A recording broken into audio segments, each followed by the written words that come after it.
नमस्कार दोस्तों, मैं डॉक्टर उमेश कुमार। आज हम विश्व इतिहास में बिस्मार्क की विदेश नीति के बारे में चर्चा करेंगे।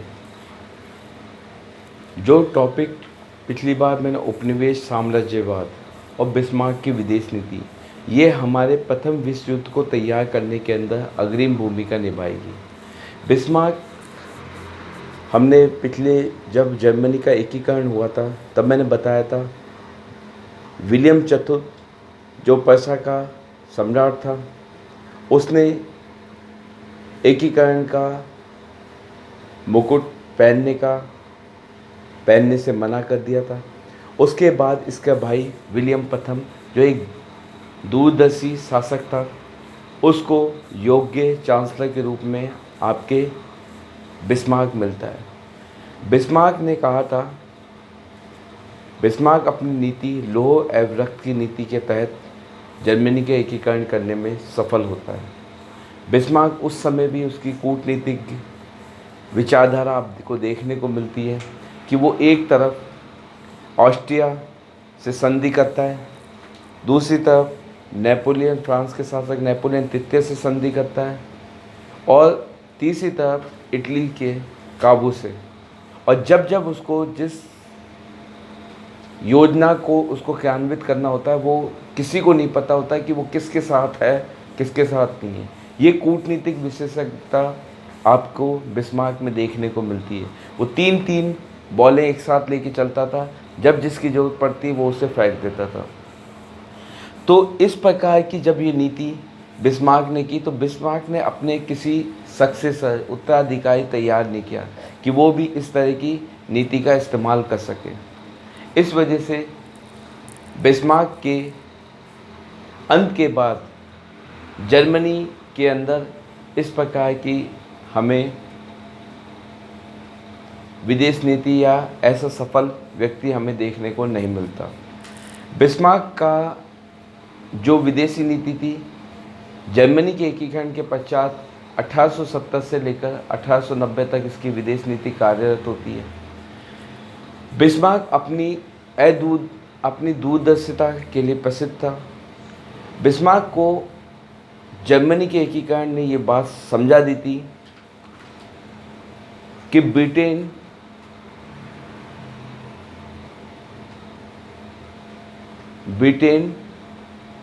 आपकी नौसैनिक क्षेत्र में प्रगाढ़ सकती है। यदि इसको नहीं छेड़ा जाए तो किसी प्रकार से हमें नुकसान नहीं पहुंचा सकती। ठीक है। दूसरी तरफ इसको मालूम था, सेडान के युद्ध में फ्रांस से अल्सास और लॉरेंस जो खनिज संपदा के धनी थे, वो प्रदेश किसको मिल जाते हैं, आपके जर्मनी को, फ्रैंकफर्ट संधि के तहत 1871 में। जब इस संसाधनों से भरा हुआ इनके पास क्षेत्र आ जाता है, तो इसको हमेशा डर बना हुआ था कि फ्रांस किसी भी तरीके से इसको यूरोप की राजनीति से अलग थलग हमें रखने का प्रयास करना पड़ेगा। यदि इसने किसी प्रकार से अपना गुट का निर्माण किया तो हम इसका सामना नहीं कर पाएंगे। तो इसलिए फ्रांस को अलग थलग रखने का प्रयास हमेशा करता रहेगा। तो इसकी विदेश नीति में दो बिंदु आपके जुड़ जाते हैं। इसके उद्देश्य था फ्रांस को अलग थलग रखना, जिससे वो सेडान के युद्ध का बदला नहीं ले पाए।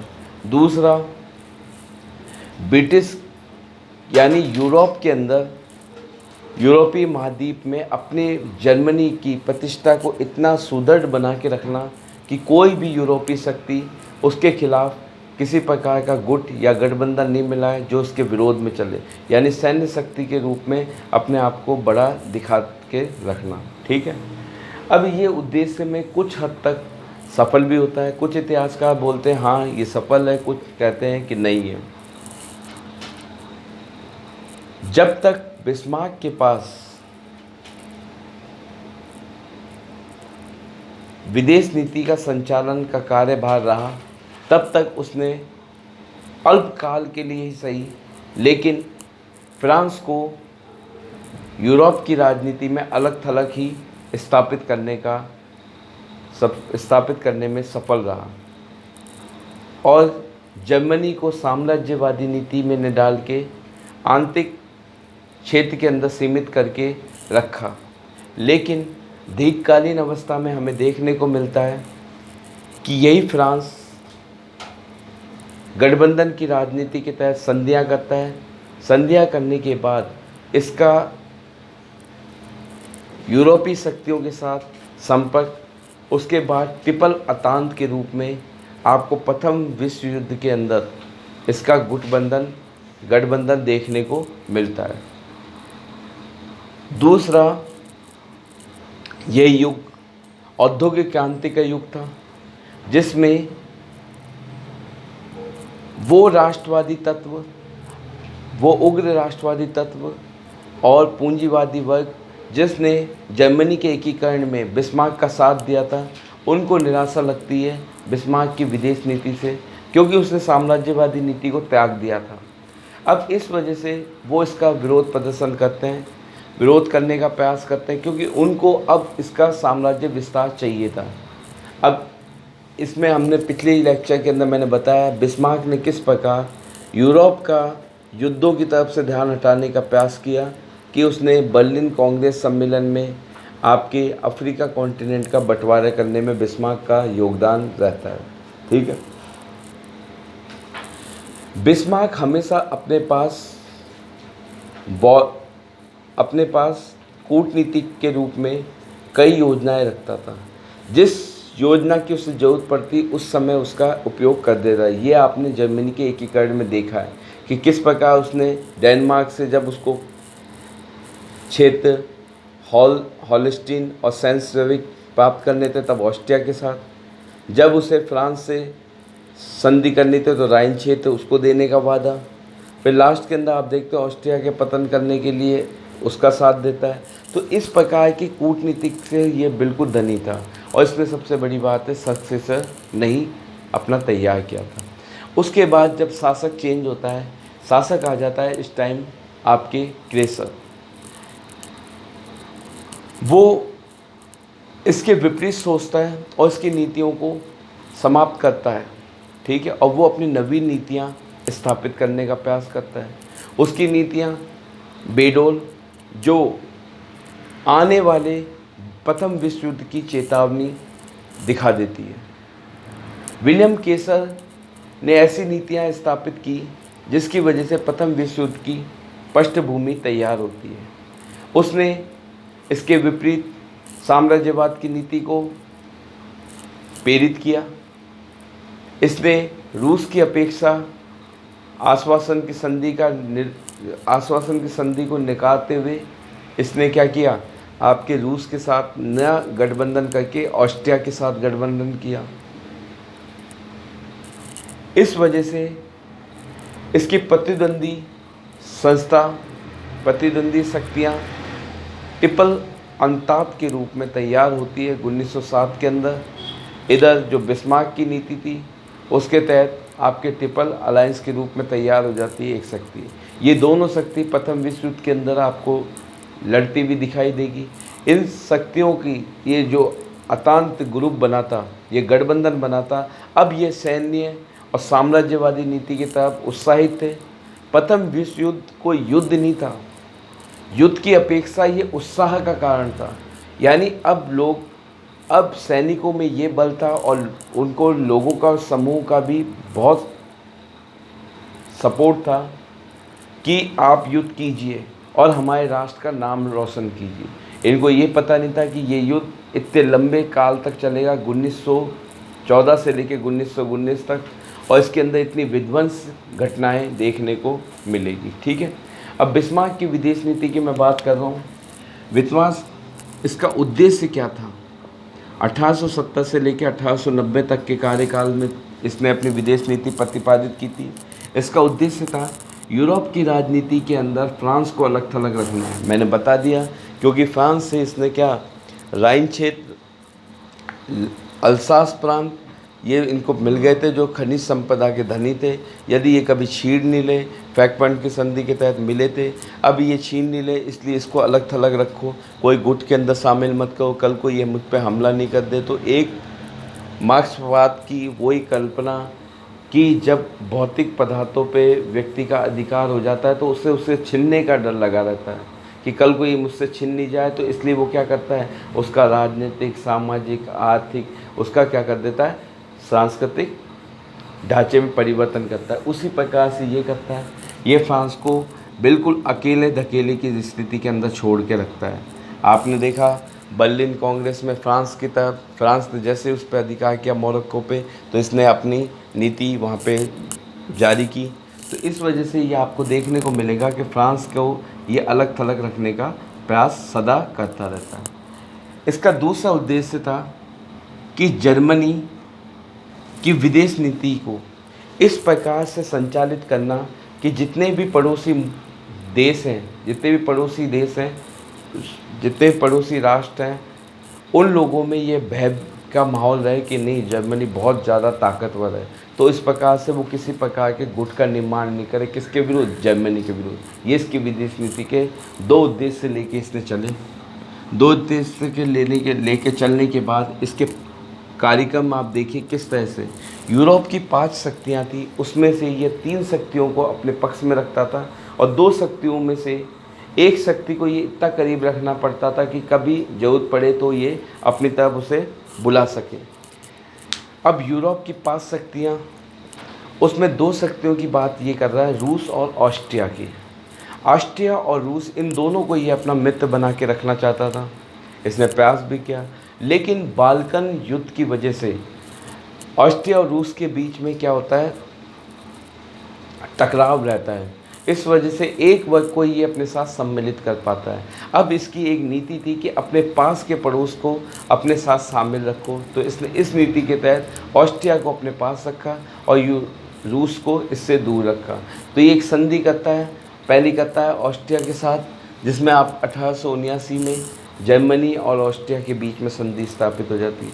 उसके बाद ये दोबारा संधि करता है किसके साथ, आपके ट्रिपल अलायंस 1882 के अंदर, जिसमें आपके इटली को भी ये शामिल कर लेता है।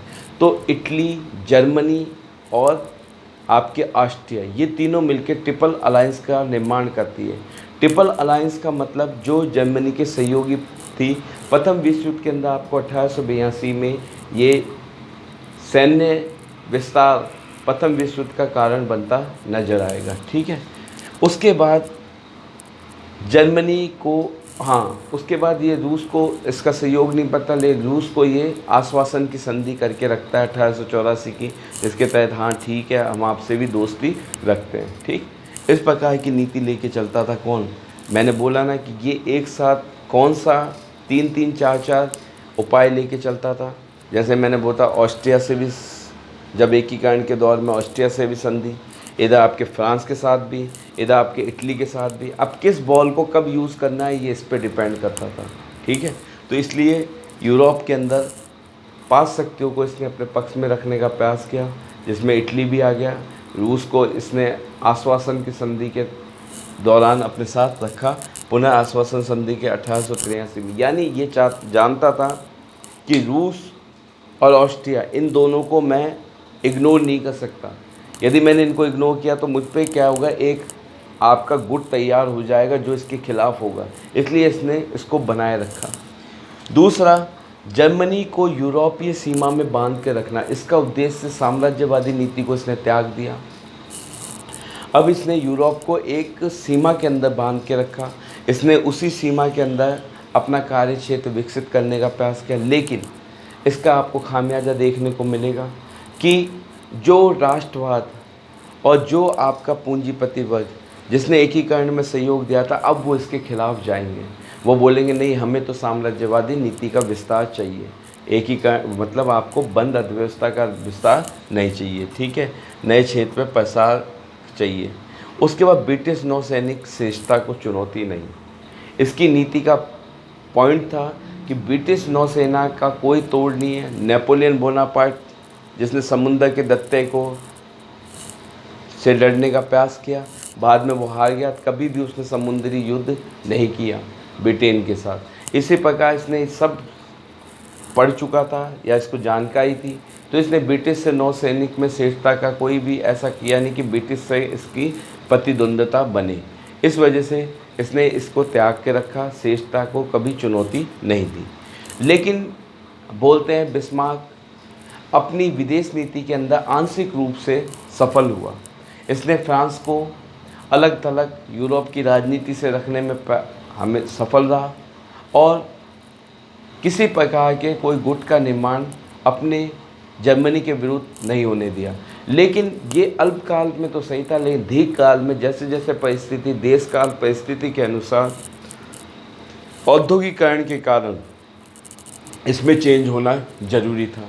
अब चेंज नहीं हुआ तो इसलिए इसका विरोध ज़्यादा हो गया। विरोध होने के बाद अब इसको जो शासक मिला, जो शासक था विलियम केसर, उसने इसकी नीति के जस्ट उल्टा अपना जर्मनी की विदेश नीति संचालित करने का प्रारंभ कर दिया। ठीक है, अब यहाँ पे अलग थलग जर्मनी की कोई गठबंधन नहीं दीर्घ काल के अंदर ये असफल साबित हुई। ठीक, अब इसके कारण क्या थे कि ये असफल हुई। असफल होने का कारण, पहला कारण तो आपको मालूम है, जो शासक वर्ग था, जो सम्राट था, नया शासक विलियम केसर, उसने इसकी नीति के जस्ट विपरीत कार्य किया। क्या? जो इसने कहा था ब्रिटेन को नौसैनिक चुनौती नहीं देना, इसने ब्रिटेन को नौसैनिक चुनौती देने का प्रयास चालू कर दिया। ठीक है, इसने कहा कि आप एक सीमा में बंद कर रखने का प्रयास किया। इसने साम्राज्यवादी नीति के तहत विकास करने का प्रयास किया, जिसमें पूंजीपति वर्ग औद्योगिक क्रांति की वजह से इसका पक्ष कमज़ोर हुआ और इन्होंने किसके विलियम केसर की नीति का प्रसार करना प्रारंभ किया। तो इस वजह से ये इसकी तरफ आकर्षित होते हैं, विलियम केसर की नीति। अब आपको देखने को मिलेगा तो विलियम केसर आपको यहाँ पे स्थापित होता नजर आएगा। ठीक, अब यहाँ पे नौसैनिक श्रेष्ठता को जर्मनी को अन्य भागों में, उसके बाद आपको यहाँ देखने को मिल रहा है विलियम केसर ने जो अब तक बिस्मार्क रूस और ऑस्ट्रिया को समतुल्य मानकर चल रहा था, यानी एक तरफ उससे संधि करता था तो दूसरी तरफ रूस से आश्वासन की संधि रखता था कि दोनों गुट मेरे पक्ष में रहें। इसने उस चीज़ को, संतुलन की अवस्था को त्यागा विलियम केसर ने, और इसने उसके विपरीत ऑस्ट्रिया को पूर्ण रूप से सपोर्ट कर दिया। अब आपको मालूम है, यदि उसको सपोर्ट कर दिया तो रशिया अब दूसरे खेमे के अंदर जाएगा, यानी ट्रिपल अंतात के अंदर, ट्रिपल अलायंस को छोड़ देगा। ठीक है, उसके बाद आपको देखने को मिलेगा कि किस प्रकार इसका प्रभाव एक प्रतिद्वंदी गुट तैयार होता है, यानी जो कि विलियम केसर की जो नीति थी उसके खिलाफ इन्होंने एक गुट बना रखा था, जिसके खिलाफ एक प्रतिद्वंदी गुट तैयार होता है। फ्रांस और आपके रूस के साथ 1897 में संधि, उसके बाद ब्रिटेन और फ्रांस के साथ 1904 में, 1907 में ट्रिपल अंतात के रूप में आपको देखने को मिलेगा ब्रिटेन, फ्रांस और रूस। इधर आपको देखने का मिलेगा यहाँ पर ट्रिपल अंतात में क्या, इसके साथ इटली भी जुड़ जाएगा। ठीक है, 1882 में और यहाँ 1907 में। अब ये दोनों विश्व युद्ध, प्रथम विश्व युद्ध के अंदर आपके सैन्य विस्तार, साम्राज्यवादीकरण, इनके कारणों के अंदर ये परिणित हो जाएंगे और ये इसके अंदर प्रथम विश्व युद्ध की परिणति में बीजारोपण के रूप में साबित होंगे। ठीक है, अब आगे देख रहे हो, जर्मनी पूंजीवाद विस्तारवादी नीति को समर्थन करता था। मैंने आपको अभी बताया पूंजीवादी वर्ग, औद्योगिक क्रांति, इसलिए उनको बाजार चाहिए था, बाजार के साथ साथ उनको कच्चा माल चाहिए था, इसलिए साम्राज्यवाद जरूरी था। इसने बंद कर दिया था, विलियम केसर ने इसका सपोर्ट किया, तो इसलिए ये भी इसके कारण है कि इसकी असफल। विदेश नीति अत्यधिक जटिल थी। मैंने बताया बिस्मार्क ने अपना कोई उत्तराधिकारी तैयार नहीं किया, इस वजह से उसकी नीतियाँ कोई समझ नहीं पाता था, वो बहुत जटिल नीतियाँ बनाता था। अब इस जटिल नीतियाँ केवल वो ही जान सकता था, उसके आने वाले कोई और व्यक्ति इसको नहीं जान पाया। इस वजह से ये असफल होने का बहुत बड़ा कारण रहा है। इसने अपना कोई उत्तराधिकारी प्रशिक्षित नहीं किया। अब इसके बाद हमें प्रथम विश्व युद्ध के अंदर जब हम कारणों की चर्चा करेंगे प्रथम विश्व युद्ध में, तो पहला कारण आपको देखने का मिलेगा फ्रैंकफर्ट की संधि। फ्रैंकफर्ट की संधि जो आपके 1871 के अंदर होती है, जिसके अंदर आपसे लॉरेंस प्रांत, अल्सास और लॉरेंस प्रांत छीन के फ्रांस से किसको दे दिए जाते, जर्मनी को। अब फ्रांस उनको वापस मांगेगा, क्योंकि उसने भी क्या एक गुट बना लिया 1907 में, ट्रिपल अलायंस। इस मांग को लेकर पहला मेन कारण ये आपको देखने को मिलेगा। उसके बाद औद्योगिकरण जो साम्राज्यवादी नीति को प्रोत्साहित कर रहा है, अब वो साम्राज्यवादी नीति आपको क्या करेगी, नए नए इलाकों के अंदर आपको अग्रसर करने का प्रयास करेगी, ठीक है। उसके बाद आप देखोगे उग्र राष्ट्रवाद, अब ये अपनी सैन्य बल को श्रेष्ठता के आधार पे, इधर आपके ट्रिपल अतांत और यहाँ पे ट्रिपल अलायंस और ट्रिपल अतांत अपनी सैन्य बल की श्रेष्ठता को साबित करने का प्रयास करते हैं, जिसकी वजह से प्रथम विश्व युद्ध में ये अपना पराक्रम दिखाने का प्रयास करेंगे। नमस्कार।